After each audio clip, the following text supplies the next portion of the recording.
Welcome to Sacred Echoes of India. In this segment, we are going to talk about a crisis that continues to strip millions of their basic rights, the grim reality of human trafficking. This global issue, deeply rooted in inequality and exploitation, affects countless lives in India and around the world. It goes beyond borders, targeting the poor, the powerless, and the overlooked. Whether it's for forced labor, sexual exploitation, or organ trade, human trafficking operates in the shadows, hidden yet horrifyingly present. Today, we'll uncover the factors that drive it, the systems that sustain it, and the urgent need for stronger action and awareness.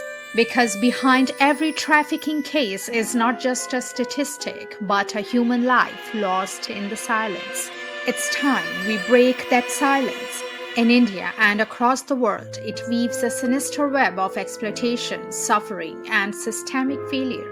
Human trafficking wears many masks. In India, it's the teenage girl lured from her village under the promise of a job, only to be sold into a brothel in a metropolitan city. It's the child forced into begging operations, the young boy trafficked for his organs. Globally, forced labor in textile factories, sexual exploitation in war-torn regions, and the sale of body parts on the black market are gruesome realities. While its forms may differ, the pain is universal. Why do people fall into these traps? The reasons are heartbreaking yet familiar.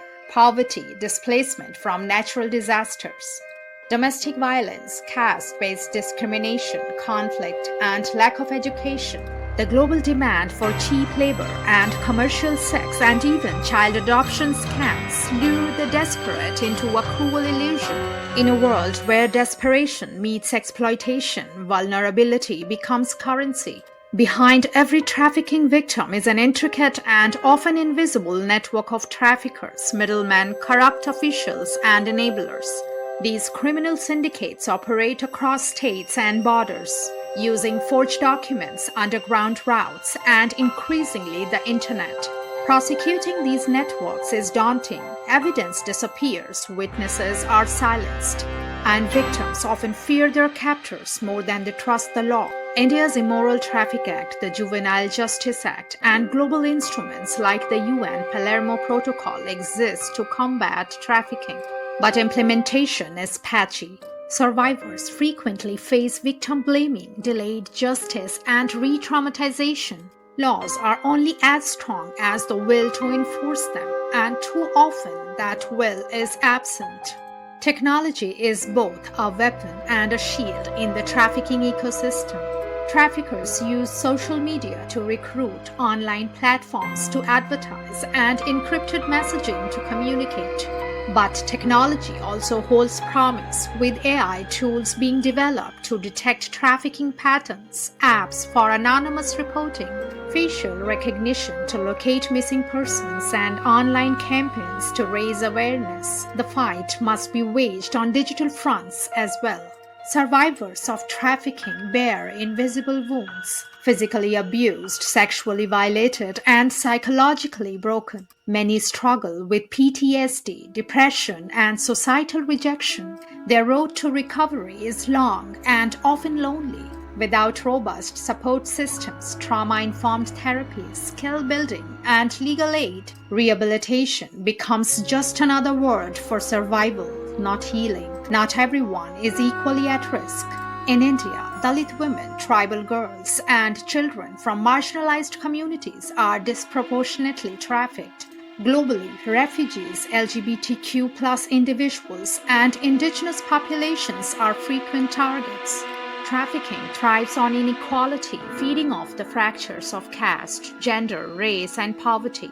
A border official who turns a blind eye, a police officer who ignores a missing child report, a local leader who is in on the deal. Corruption is the silent enabler of trafficking.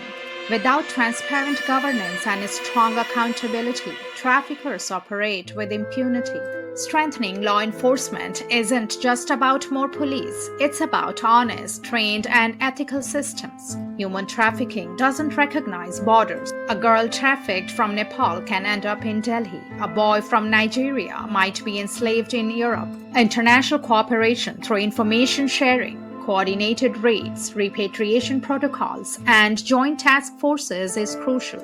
But geopolitical interests often overshadow humanitarian urgency. Prevention is the most humane strategy and the most overlooked.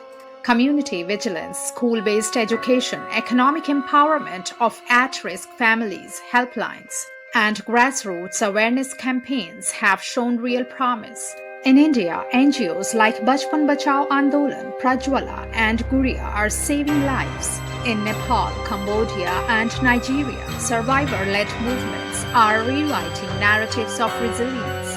Human trafficking is not just a crime, it is a collective failure of humanity. It happens in our cities, our neighborhoods, sometimes in plain sight. Every rescued child is a triumph, every ignored cry a tragedy.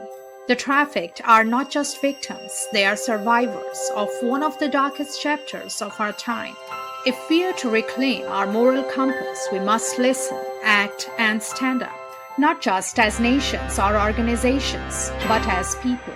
Because behind every statistic is a human being, someone's daughter, son, mother, or friend waiting to be free. Thanks for joining us today. If you liked this content, don't forget to like, subscribe, and hit the bell icon for more insightful videos. Until next time, stay curious and keep exploring.